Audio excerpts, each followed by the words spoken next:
Hi, this is Doug Manch, and you're listening to Into the Night, a Moon Knight podcast.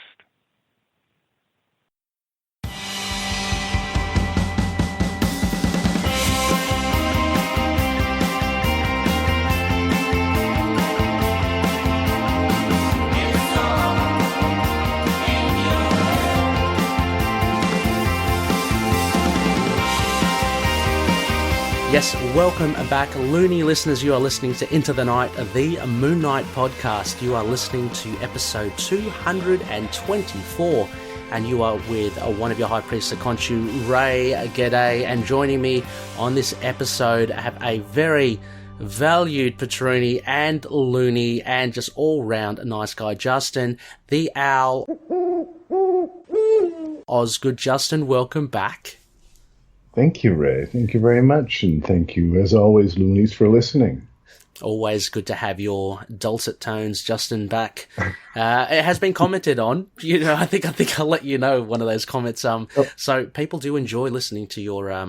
Yeah, I wish somebody said it sounded like bourbon, a glass of bourbon, which I thought was one of the best compliments anybody's ever paid me. That is an awesome description. You know, a great compliment. You know, I love it. Nice bass voice, Justin. Really good. Anyway, without getting too much into it, welcome, Loonies. You are here, as mentioned, with Justin. It's an idle chat, as always, at the beginning of the week, and this is Justin's pick. This is going to be a good one.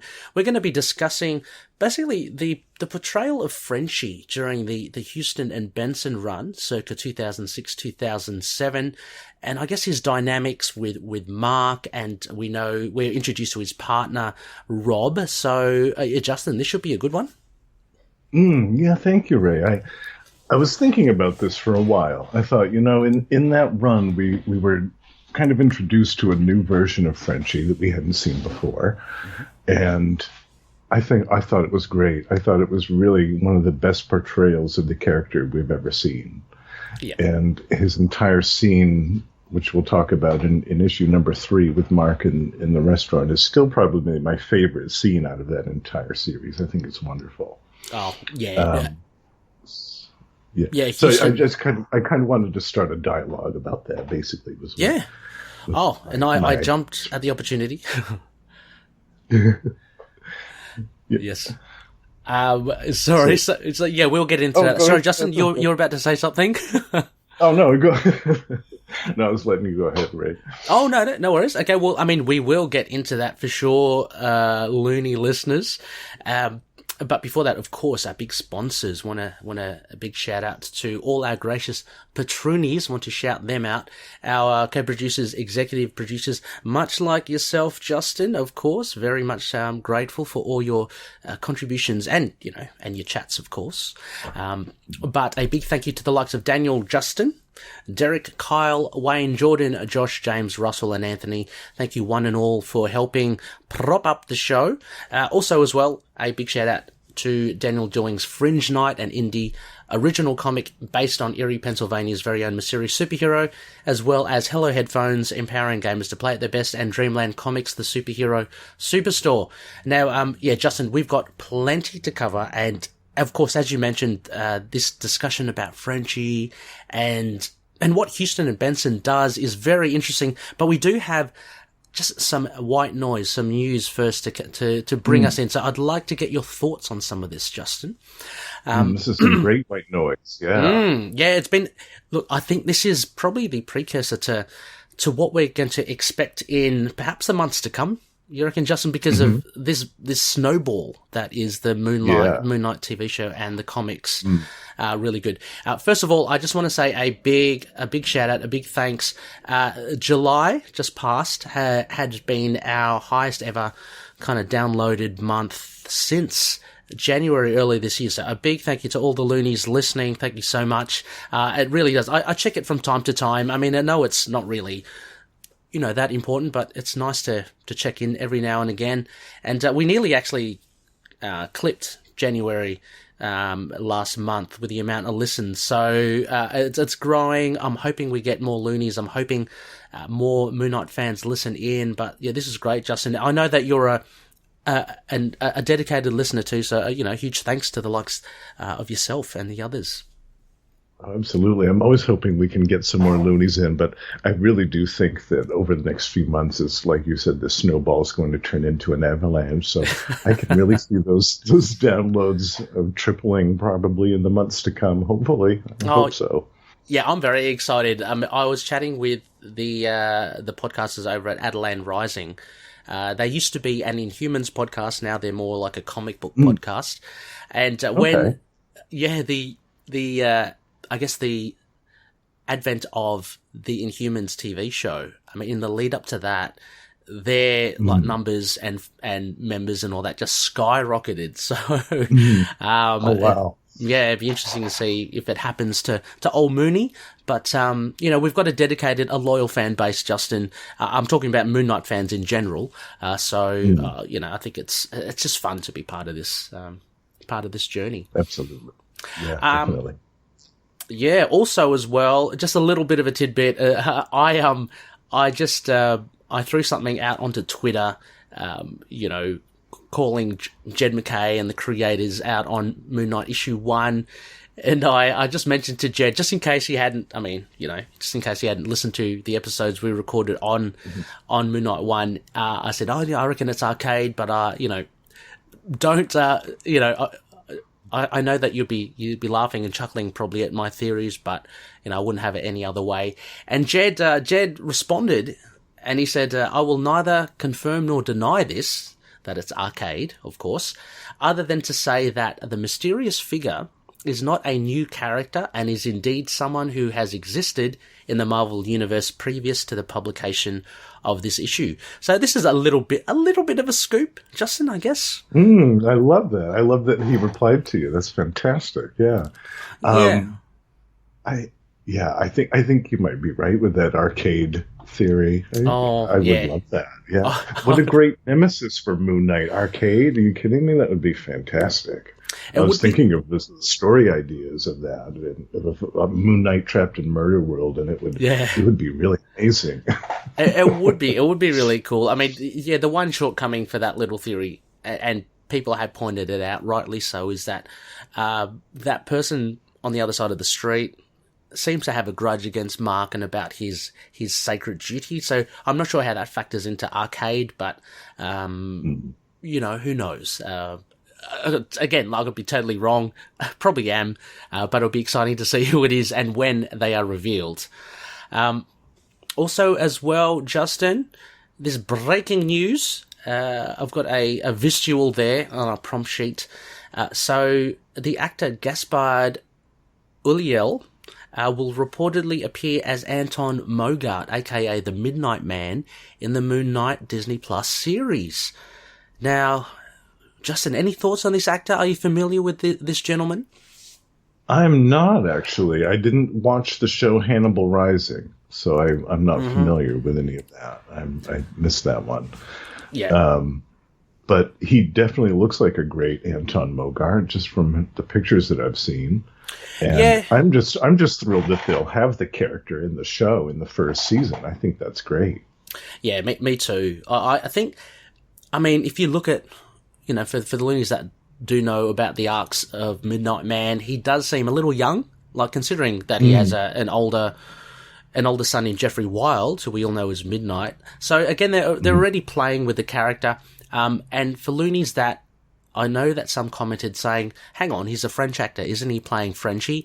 But the news on this further to it is that apparently this evidence was found with his agent's, I don't know, some bookkeeping or something, but he was cast, it is kind of confirmed, cast as Midnight Man, so not as Frenchie. So, rumour or not, apparently he goes side by side with the Midnight Man. So, interesting take. I'm loving, we'll get to it a bit later, Justin, with further down in the week with the Mensch run, but I'm loving this international flavour already of Moon Knight in the TV show. Yeah, me too. Yeah, I love it.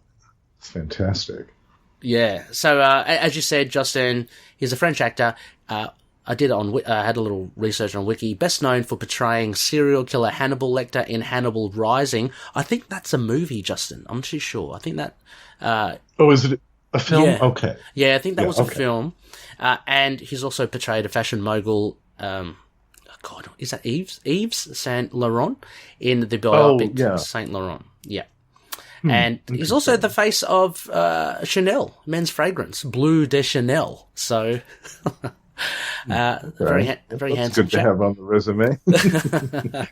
So I guess we'll see how he's. I might have to dip my toe in Hannibal Rising, see how his acting chops are. But I'd be interested to know if any loonies know of his work and whether he would be a good fit for Midnight Man as well. There's also a couple of other things. I'm just trawling the internet. So Moon Knight #1 from Bleeding Cool. I know we don't really follow that kind of website that closely, but apparently Moon Knight #1 by Jed McKay and Cappuccio has topped every store in the bestseller list, so that's very encouraging. That's great. Yeah, that's great news and very encouraging. And also as well, there was an interview with Oscar Isaac, and he said about the Moon Knight show, "I'm here on the set of Moon Knight. We're deep into it over here." I'm assuming he means Budapest. That's where they are.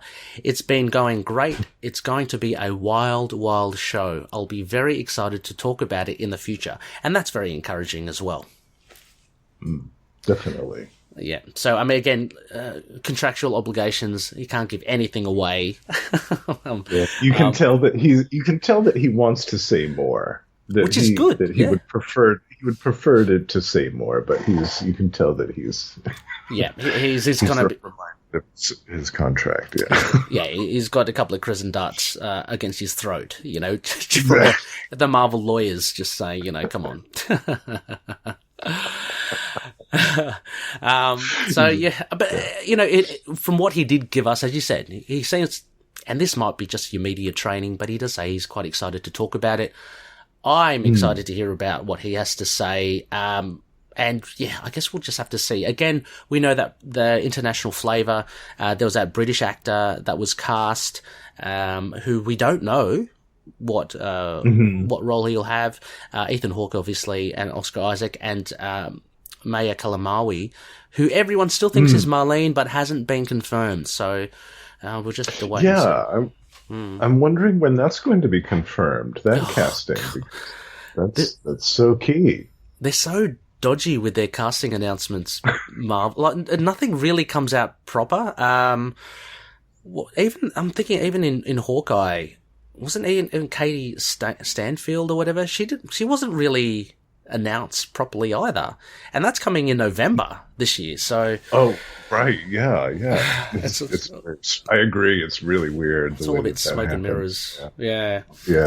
It's like fabricated leaks and things. Yeah, absolutely.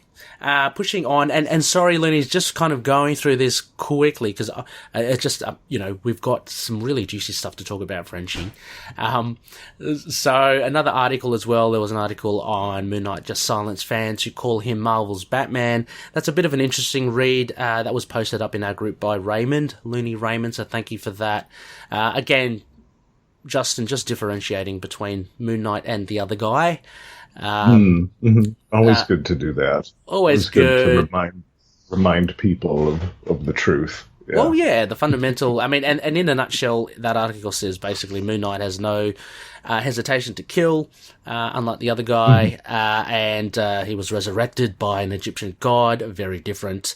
His motives are very different. That sort of stuff. So. Looking beyond the superficial, they're very different characters. Now, just a couple of other bits here to wrap up on the White Noise news, Justin. A couple of visuals again. Moon Knight #2 variant covers have been that released. Cover made me so happy. Oh, how cool is it? Yeah. So this was posted up by Looney Phil. I'm assuming you're talking about the top one there, Justin. Yeah, what is the 25th anniversary, 35th? Yeah, banner around the side. Yeah, from the 80s. Oh yeah, that just brought me back all the way. Very cool. I was talking to Rebecca, and she did point out something interesting because she of course, has a vested interest in Iron Fist. She helps co-host the Iron Fist podcast. And she noted, and this made me a little disappointed, that Danny Rand isn't there. We see Luke Cage. We don't see Danny Rand.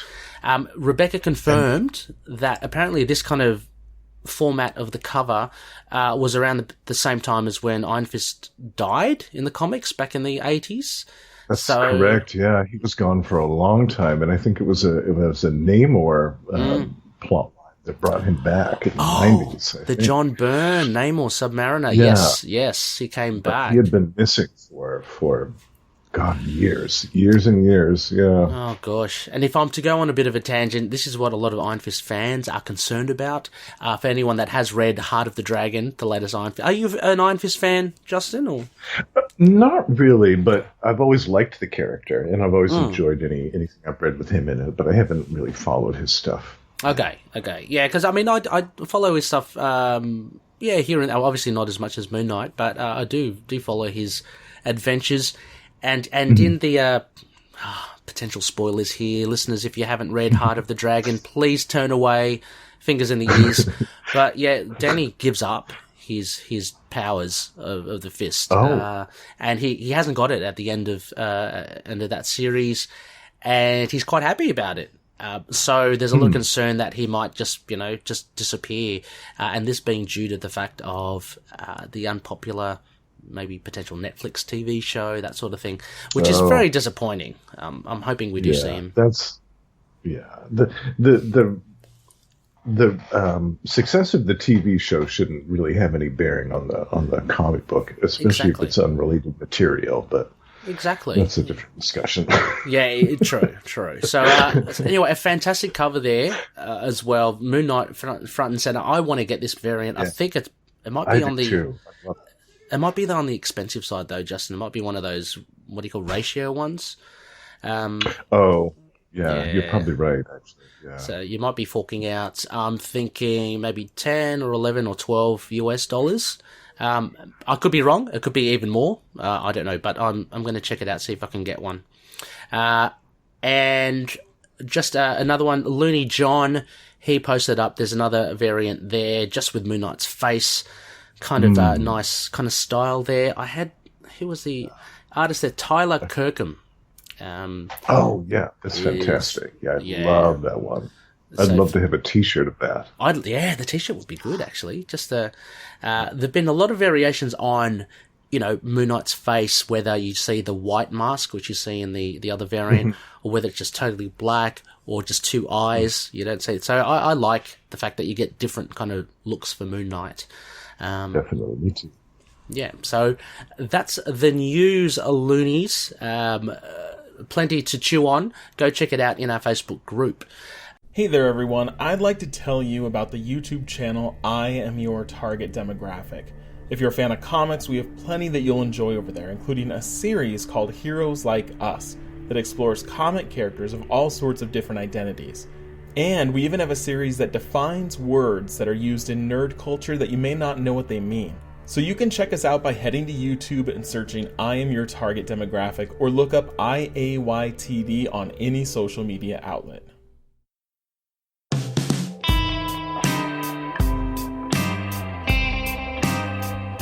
Now, Justin, here we go. This is the reason why we're here for the idle chat.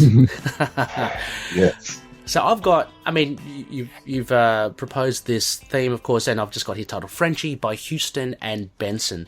Now, first of all, Justin, I want to ask, and you've alluded to it already, but what made you kind of gravitate towards having a discussion, a dialogue about Frenchie in these runs? Well, personally, as a gay comic book fan, it made me feel good to read this story for the first time and have that whole conversation take place between Mark and Frenchie in the diner. Mm-hmm. I thought that it was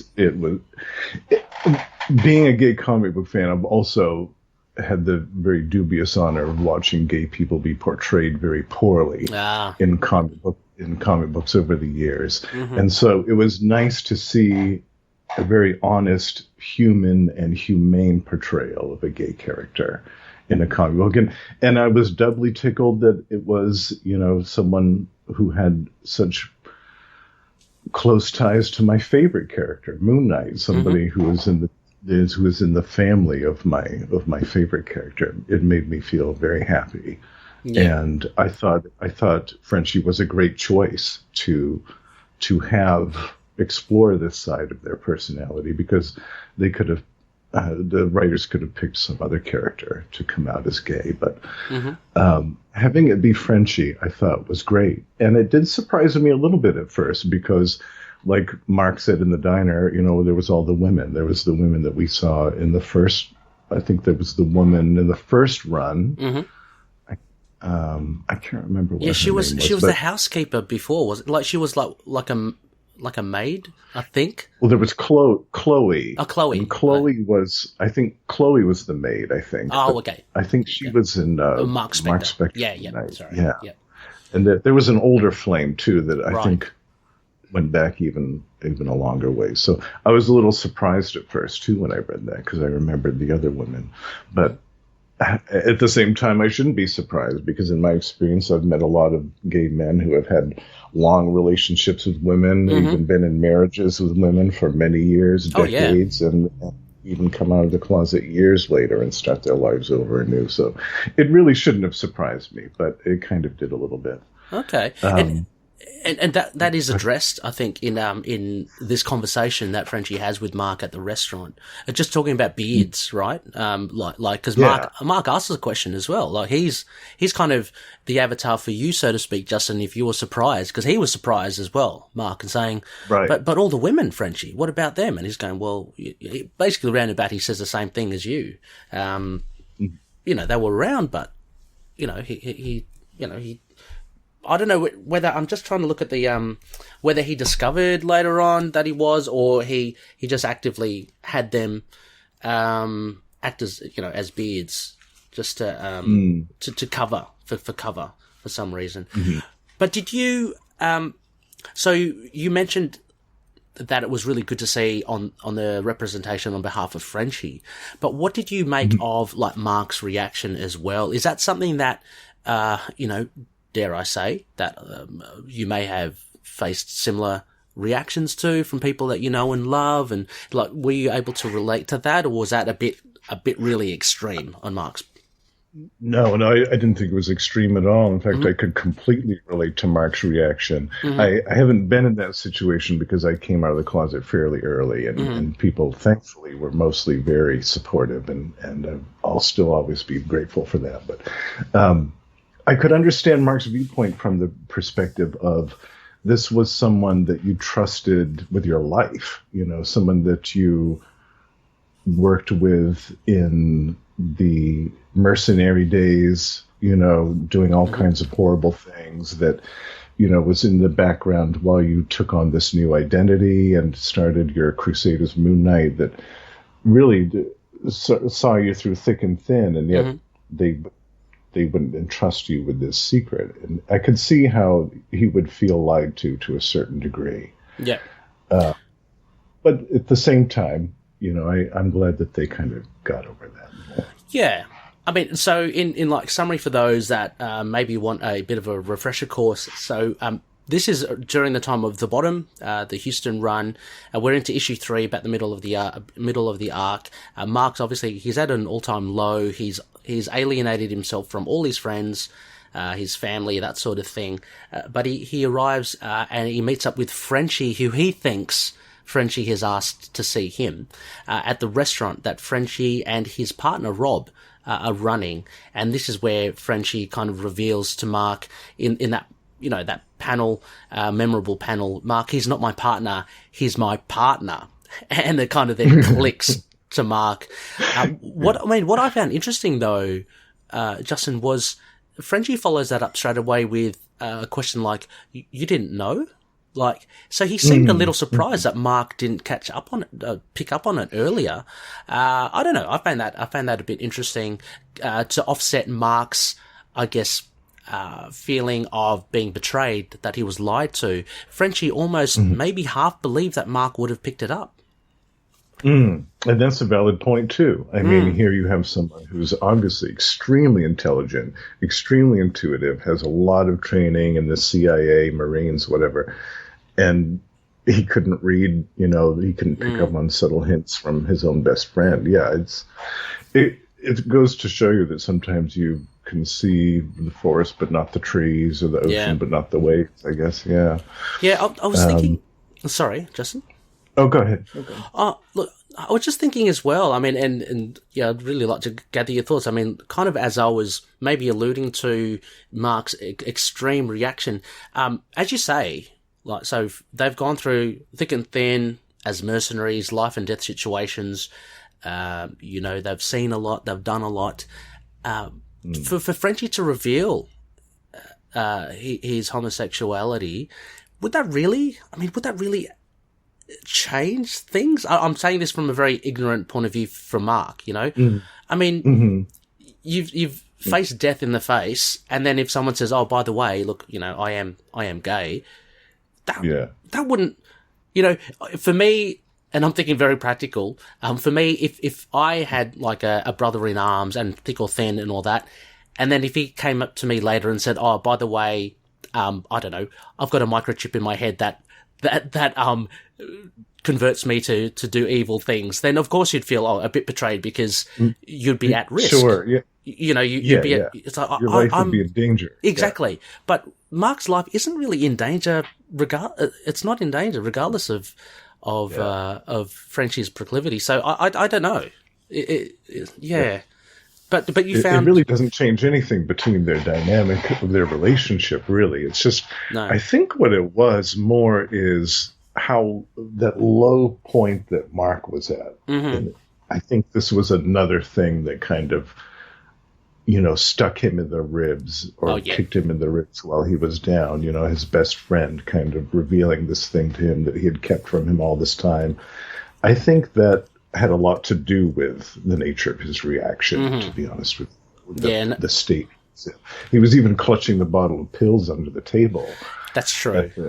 At the cafe. So I think if he had been in his normal state of mind, he probably would have reached over the table and gave Frenchie a hug and would have said, I love you, thank you for sharing this with me. But we all see what a mess Mark was then, and I don't think that would have been remotely possible. Yeah, no, that's true. I mean, that's very much... he's really on a knife's edge. And I guess you could argue that things were seeming to go in the right direction, but then there's that double lie when Frenchie says, oh, no, Crawley said that you wanted to see me. And Mark's going, hang on, no, Crawley said that you wanted to see me. So again, he feels lied to, and again, that's probably enough to put him over the edge. No, fair play. I mean, I just... I'm really kind of nitpicking Huston's thinking, but it is a fantastic scene. Like it's such an important one as well. We don't see much of Rob at this stage as well, because he plays a bit of a role later on, but we do see that towards the end of this kind of arc and run, Frenchie's targeted by the committee to kind of almost activate Moon Knight. I mean, the profile has set up these series, and again, we see the level of care that Mark has for his buddy Frenchie, and he just gets mad, basically, when Frenchie gets beaten with his own prosthetic leg to an inch of his life. So there is still a care there for each other. Absolutely. He goes after the guy that beat Frenchie with his own leg and basically cuts his jaw off or something. Something horrible. Yeah. Pretty brutal. And he kind of, in effect, the profile forces Mark to return as the Moon Knight. So that's kind of the ending to that. We also, we also see later on then Justin. Oh, unless of course there's anything else from this particular scene you'd like to chat about. Oh, no, that covered really all of it, yeah. Because we see later on Rob gets a bit more of a role, which is rightly so as well. Yeah. We see that Rob becomes, because Mark is really busted up. I mean, we've got to remember he's got his knees out of whack. There's that really cool scene, Justin, in this series where I think Mark is walking past Samuel's and there's just bones cracking everywhere. Yes. It's because he's so broken and tired. I love that. But so Rob becomes also like Mark's physiotherapist as well. So that kind of adds another dynamic to this relationship with Frenchie and Mark. Rob looks up to Mark. I guess he does have some sympathy towards him, much to Frenchie's chagrin. Definitely. This causes some conflict between the two of them because Frenchie believes that Mark is dangerous and will cause harm either directly or indirectly to anybody who's close to him. So he does not approve of their friendship. Yeah. Oh no. And there's really some nice dialogue between Rob and Frenchie too. They've got a lot. They have a couple of arguments as well, but this is because unfortunately Mark, as you say, is in the mix, and Frenchie says something along the lines of he does bad things to bad people, but he actually hurts those he loves the worst, you know? Yes.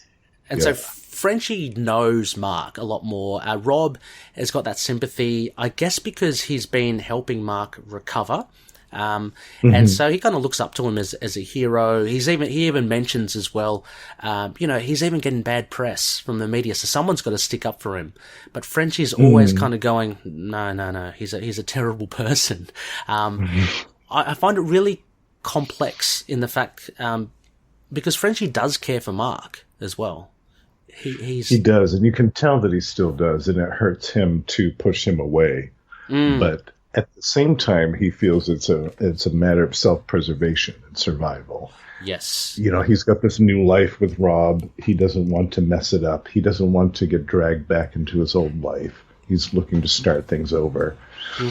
So this is just kind of a reminder of the things that he's trying to put behind him as he's trying to start his new life. So he's obviously pretty resentful. Yeah. Yeah. Oh, and added to that as well, he doesn't want Rob to be exposed to this sort of life. He knows how destructive Mark can be, intentional or not, and so he wants to protect Rob, I guess. I think there's also, and so this was seen. I've just cited this in Moon Knight issue 9. There's dialogue there between Frenchie and Rob. Basically what we just said. Rob giving Mark the benefit of the doubt. Again, you could see it kind of formed from seeing Mark as vulnerable, and helping him as a therapist. Maybe that's what's generated this sympathy towards him. But Frenchie knows a lot more. If we go to Moon Knight issue 15 further on, you could argue just a bit of jealousy potentially in the air because Rob and Mark do spend a lot of time together. Yeah. And I think that really Rob was just trying to be a friend to Mark. Like he really saw nobody else that was trying to fill that role at that point for Mark. And maybe Rob's kind of the type that wants to help out the underdog. Yeah, and he probably wants to do it like for Frenchie too. It might be that case of I want to support my partner by attempting to like his friends. You know what I mean? So he might try to mend their relationship too. Yeah. Maybe he had altruistic motives by trying to, become close with Mark so that their friendship would indirectly result in Frenchie and Mark becoming close again. Yeah, his intentions are there. It's good, but it's just unfortunate that Frenchie knows Mark and he's got Rob's best interests as well. Absolutely. Yeah, it's a weird thing. It actually paints a huge picture of Mark Spector and what he can, I guess, what he does to his network.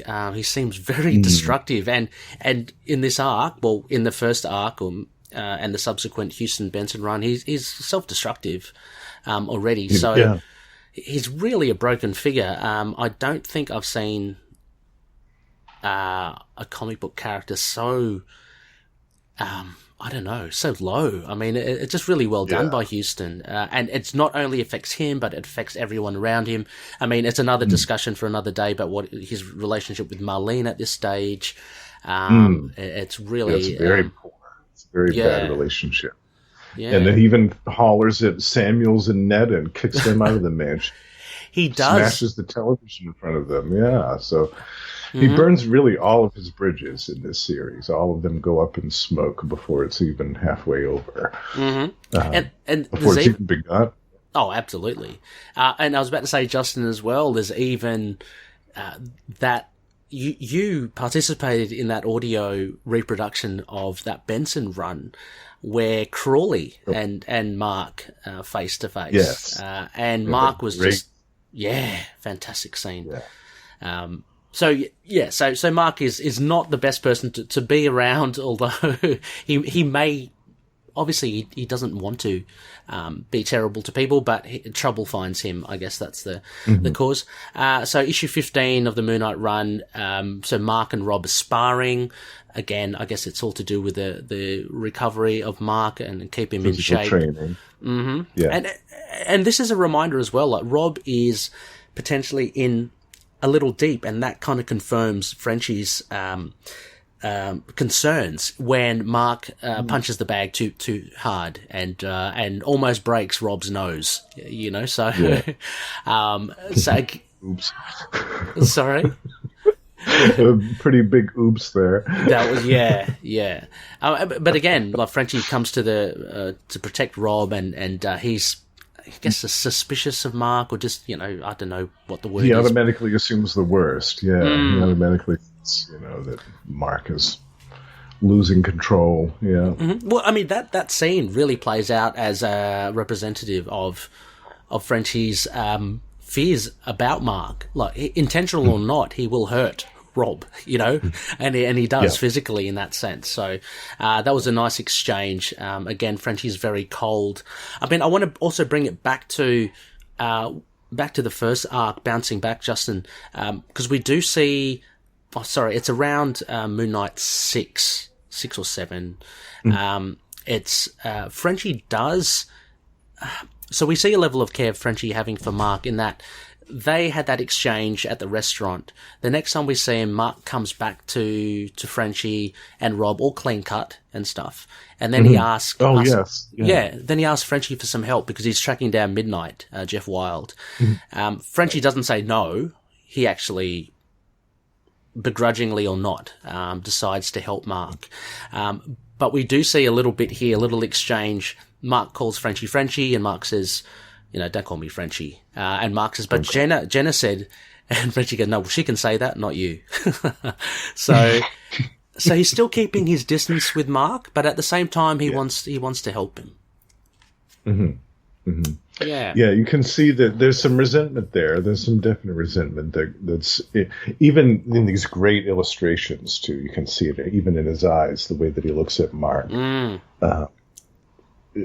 Just there, you can see that there's, in certain panels, there's a hostility there that wasn't there previous years. Yeah. Oh, yeah.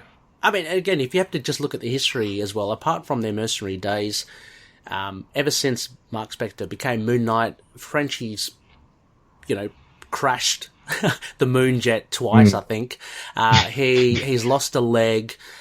He's been through quite a lot with Mark. And so you can understand that level of baggage that he carries, and potential resentment towards Mark in that aspect. But then what is very, I find, mysterious is that he's still willing to help him, and that might be due to just the history that they have together. Like, they say blood is thicker than water. I'm not saying that they're related, but they have such a history together that I guess it's hard to ignore that.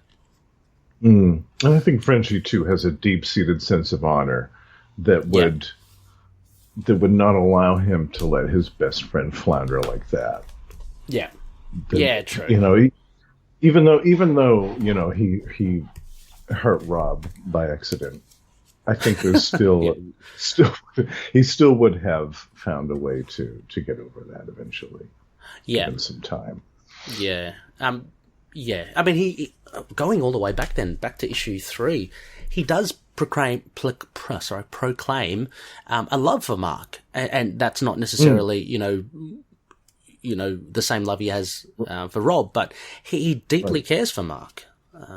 So there's this, and we see it from all of Mark's, particularly Crawley, who really strives hard to help Mark get out of his funk.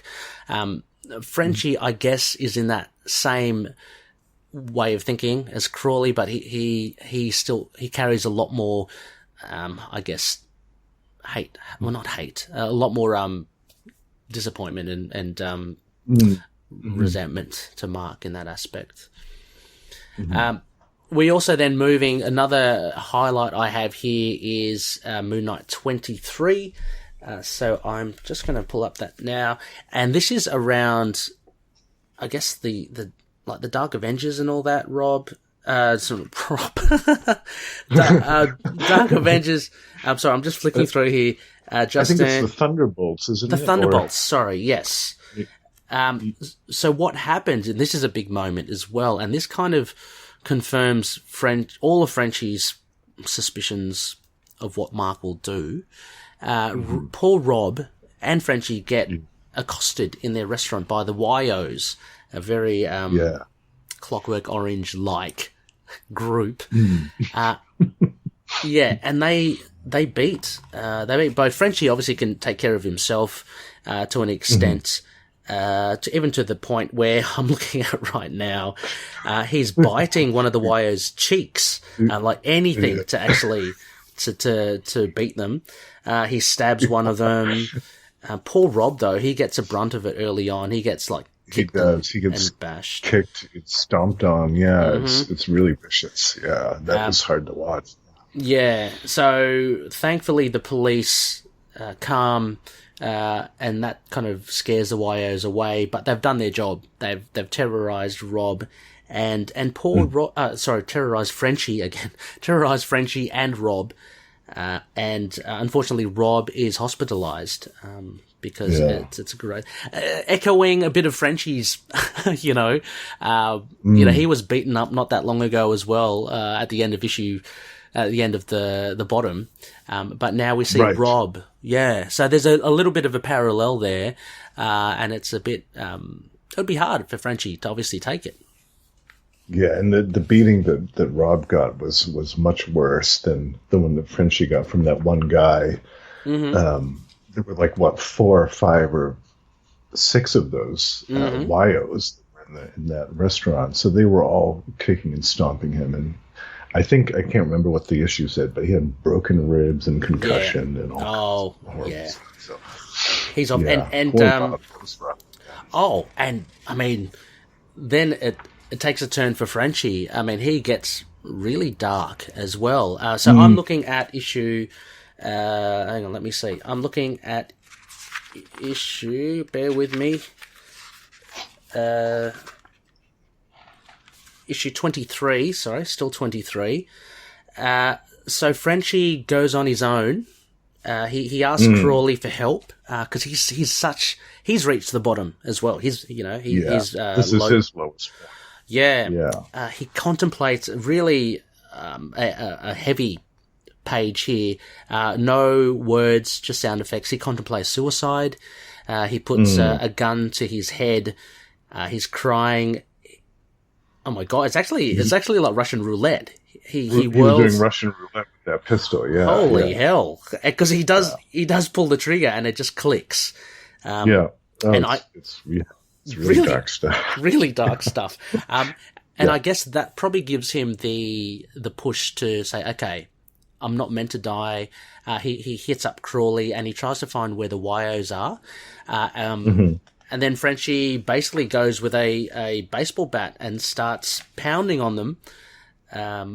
Before Moon Knight appears to help out. So, we see the two back as a team, which is good. Definitely. But this kind of turns Frenchie as well, because I think, it's not in 23, it's in 24, issue 24. Mark has a chat with Frenchie about the YOs, and I guess with the reveal that Norman Osborn contracted the YOs to do what they did, and Frenchie feeling betrayed that this is the guy Norman Osborn. He's meant to be, isn't he meant to be the director of S.H.I.E.L.D. or so he feels betrayed, and that kind of gets Frenchie to side on with Moon Knight and Mark. So their relationship is, for want of a better term, I guess mended to an extent. Yeah, at the end of the issue, you can see them sharing a drink together, and they're kind of chatting almost like they used to. Yeah. Yeah, it was really nice. I mean, I liked that, and it was a big callback to the old days. I mean, obviously, is it? I always get them mixed up. I think it's Ray. Ray's there with I think that is Ray. Yeah, because we know Rick, as I think he passed. He died in some. But it's good to see Frenchie there. And kind of side by side with Mark. That was a great moment to see them go through all that dark stuff. Oh, it got way dark. Oh gosh, yeah. Yeah, and then finding some light at the end of that particular black tunnel was nice to see as a reader, to see that as kind of a payoff to all of that misery that they endured throughout the cannot be that happened. Story. Yeah, it cannot be any worse, any lower. Did Mark, I can't remember, in the bottom, did he contemplate suicide as well? I think he did. Oh, God. So I think it was around the beginning of the series, I think. Well, there you go. So, actually, their journey kind of parallels each other, then, Frenchie and Mark. And I guess that's a really nice touch from Huston and or Benson, tying those two together. But, Frenchie's, I think he just deserves a lot more use. I'm hoping maybe Jed down the track reintroduces the likes of Frenchie. I know when we spoke to him, he said that. Sorry, that would be great. Yeah. I know he said that they've got a laser focus on these particular new characters and stuff. There's a mention of Marlene. I'm hoping maybe if the series goes a bit longer, we do get to see where Frenchie, and Crawley and General are. But I reckon Frenchie's really underrated. So I'd have to say. I agree. Yeah. Any other thoughts on Frenchie and this run? Well, I was thinking about we're talking about the love that Frenchie has for Mark. I think it also kind of parallels the love that fellow soldiers have for each other during wartime in the battle. Like, my grandfather was a combat medic in World War II, and he was one of Patton's regiments. And he talked about that, how some of the soldiers in his regiment they loved each other like brothers. Like it was purely platonic, but they would have done anything for each other. They were closer than family. So I think that going through that hell kind of forges new bonds that you wouldn't have thought previously possible. And I think that probably Frenchie and Mark's mercenary days forged that kind of bond, like a soldier, like fellow soldiers having love for each other. Yeah. And they both. I love that dynamic. Yeah. And they both suffered that trauma with Bushman, I guess, as well. I mean, Mark more so, but Frenchie was there as well. So they've got that. I'm just trying to quickly look here as well. Justin, do you know where we leave Rob? Is he still, I guess he's just still in hospital? I looked at his appearances, and I saw that he appeared in the Vengeance of the Moon Knight series, but that's still one that I haven't read yet. I still don't have that one, so I don't know what happened in that, but maybe somebody else can fill me in on that. Yeah, I vaguely remember he pops up somewhere else as well, but I think in this run, I think the last we do see him is in the hospital. So I guess he just recovers and he sort of, again, I'd love to see more of Rob and the restaurant. I would. Yeah, maybe as an ongoing staff member for Mark, so to speak, 7 grand for physiotherapy. I'd love to see that. I'd love to see him included a bit more because we don't see too much of him. And granted, it was probably, it's probably something that Huston and Benson brought to the table. The fact that other writers haven't really picked up on that, apart from Hurwitz. But yeah, really cool. Really cool stuff. Loonies, I think, definitely worth checking out. Just paying a bit more attention to Frenchie. I love the grudge match, Mark Spector Moon Knight. We did also do that as a Moonwalk and audio reproduction. Oh, that was a great one. Yeah. Just Frenchie went after Killer Shrike. Yeah. I mean, he's more than capable himself. I mean, the only thing he doesn't have is a costume. Apart from that, I think he's just as kick-ass as Mark. And of course, he doesn't have he doesn't have a god behind him, but there was also that great scene too where him and Rob were confronted by those drunks out on the street, and they started saying all kinds of awful crap to them, and Frenchie got right in their face. I was like, "What did you say? Say it again." Yeah, exactly. I loved that scene. That was fantastic. Yeah. I mean, the great thing is that we know as the readers and the fans of Moon Knight that Frenchie is more than capable. And although he may have a crutch in having lost a leg, it doesn't diminish him by any means. No. So that's I love this portrayal of Frenchie. I think Benson and Huston should be commended for bringing new dimensions to this character that we hadn't seen. And showing us these different sides of him, including him at his lowest when he was contemplating suicide, Russian roulette. I mean, it's important to see that. It's important to see different sides of a character, even when they are at their lowest. Oh yeah, I totally forgot about that scene, but it's just like, whoa, that's pretty dark. But I mean, you can't blame him. You know, he's been through a lot, and he's got this, dare I say, this headache that is Mark Spector that he has to deal with, and let alone his partner gets drawn in. The absolute thing that he was worried about happens. But in this instance, it wasn't really. I guess that was the silver lining. It wasn't Mark's doing. When Mark tells him that it was Norman Osborn, greater things are happening. It clicks. Yeah, definitely.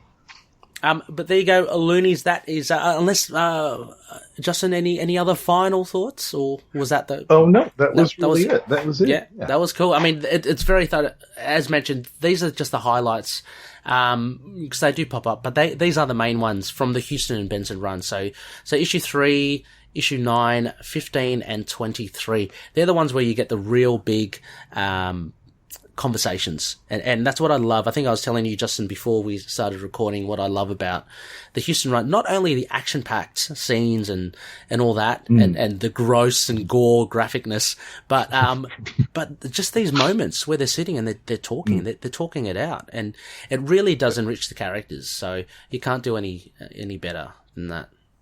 It's great dialogue. And they truly are masters of their craft, these writers. I'm happy that they're doing the omnibus so that more people can read these stories. Oh, it has. Long time coming, but it's a fantastic collection altogether. And you get the Hurwitz run as well. So, as you mentioned, if you are interested in where Rob is, you'll see him in one of those 10 issues as well. I'm not too sure where myself. Yes. But Loonies, as mentioned from Justin, if we've missed anything significant to do with Frenchie's development, more so I'm talking about the Huston and the Benson run, let us know, or just what your thoughts are on this dynamic. I certainly agree with you, Justin. I think Frenchie, I think this galvanized him as a really complex character, more so than just the sidekick to Moon Knight, and he had his own story to tell and everything, so that was really good. Absolutely. Well, I think that will probably wrap us up for this episode, Justin. I just want to give a shout out in our Spector Call section. What we might do, I'll leave the feedback. We got a lot of feedback. We'll leave that for the next show later in the week. But a big spectacle out here. And I want to call out the Loonies in general. Again, off the back of fantastic numbers with the show. in July. Just some great interaction within the Facebook group. So everyone in there, thank you so much. You're keeping the flame alive for Moon Knight, and we're all just waiting for. We've got a beautiful comic book series, but we're just waiting for that TV show as well. And I love this interaction between everyone. So a big shout out to Looney Tristan. He shared the birth of his son. Massive stuff. So thank you so much, Tristan. Thanks for sharing that in the group. And your son is in a Moon Knight gear onesie, of all things. So, fantastic.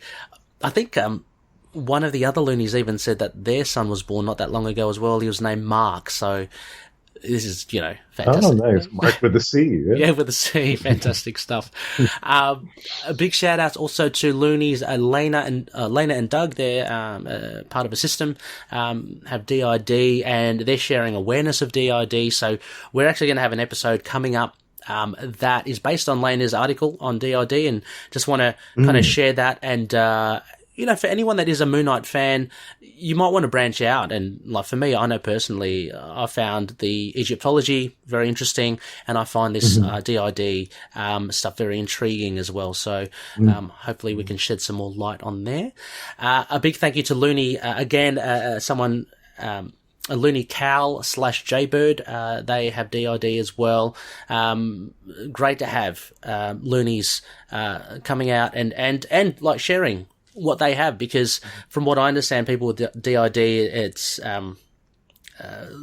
largely people look at it negatively, or they don't know enough of it to understand it. So it's very misunderstood. Very misunderstood. So.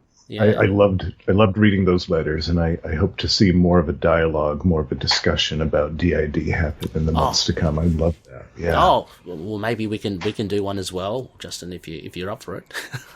Absolutely. Yeah. Well, absolutely. I know we've got a few bonus episodes bubbling in the mix.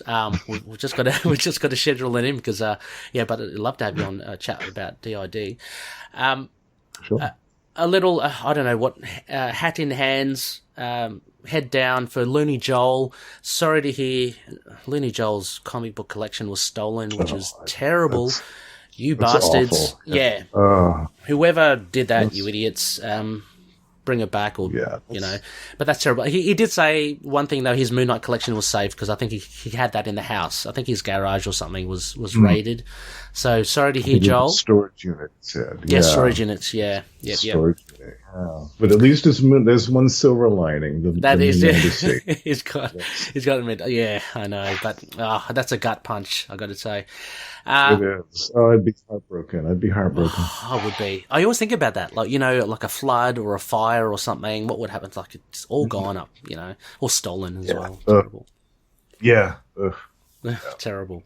A couple others as well. Big shout outs to Looney Raff and Petham, who have shared or are sharing their artwork in our Facebook group and beyond. Thank you so much, guys. It's great to always love to see like people sharing their fandom, people sharing their artwork, and in particular Petham as well. I know that you wanted to get some critical feedback with your artwork, which was great. I heard, Justin, that very owl-like, so worked to your favor. Oh yes, I loved that picture very much. That definitely ticked all the boxes for me, for sure.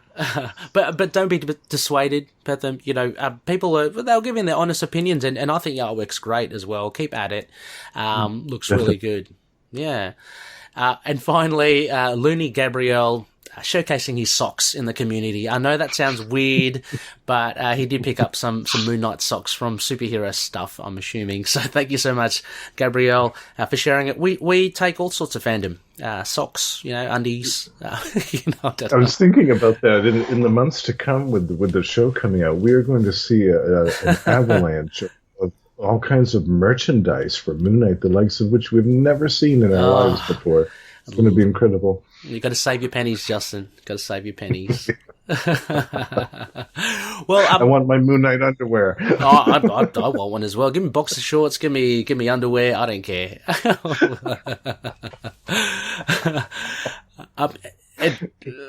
shouldn't. I was about to say, look, Looney's share it up on with a post, but probably not. If you got the undies, maybe don't wear them. Just show us them. Don't wear them and don't model them. No, don't model them, please. Don't get in trouble with the Facebook censors on it.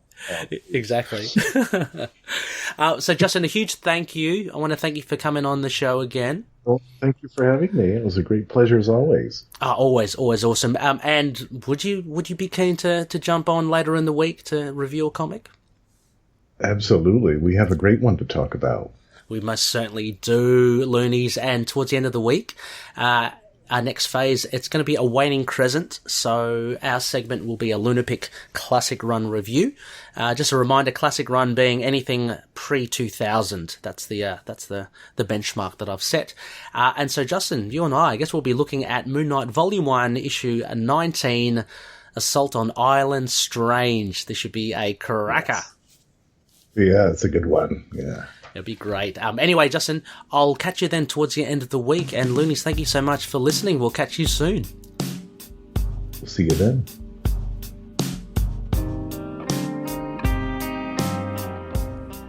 Moon Knight and affiliated characters, stories and events are properties of Marvel Characters Incorporated. Materials used and discussed within the podcast are intended for critique and review purposes only under the fair dealing concept of the current Copyright Act. The views, information, or opinions expressed during the podcast are solely those of the individuals involved and do not necessarily represent those of the copyright owners.